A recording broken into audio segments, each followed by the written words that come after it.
Today, Mexico is the 14th largest economy.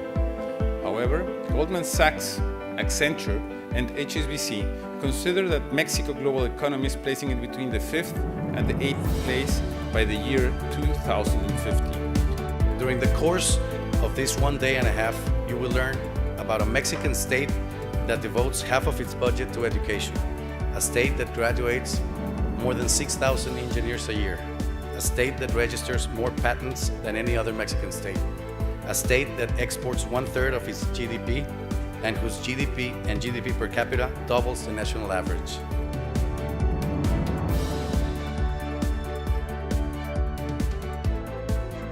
We joined NAFTA 20 years ago, and since then we have signed 10 trade agreements with 45 countries around the world. That brings us close to 1 billion consumers around the world. The most important thing that has happened last year is that the reforms that President Peña put forward have completely changed the landscape of Mexican competitiveness.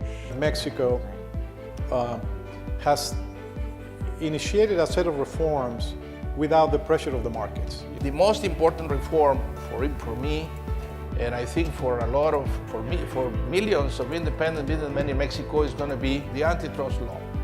Nuevo León was the first state that recognized that the Mexican criminal system needed to be transformed.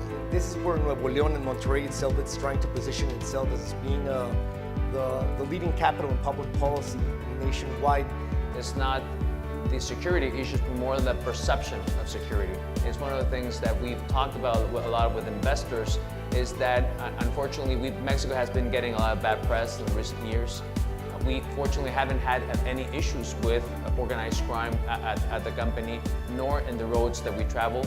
We are by far the biggest bus transportation company in the north and northeast of Mexico. And I think we should be an example of how actually business is actually evolving and developing in a very good terms.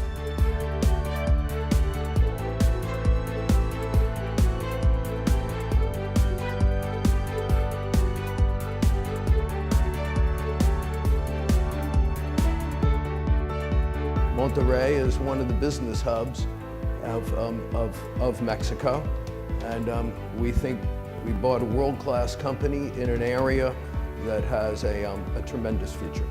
And that's precisely why some of us up here have talked about the importance of the rule of law, about predictability, stability, accountability, due process, transparency. That's where the manufacturing is. That's where the highest level of education, the highest number of engineers, all of the auto parts manufacturers, almost all are located there in Nuevo León or nearby.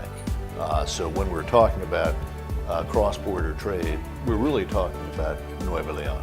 The opportunity is very clear, and I agree with all of you. I mean, when you look at the region the next few years, I think we will grow, we'll deliver, and investors, they're looking for diversification, and they are looking at the region right now, and they will continue to do that.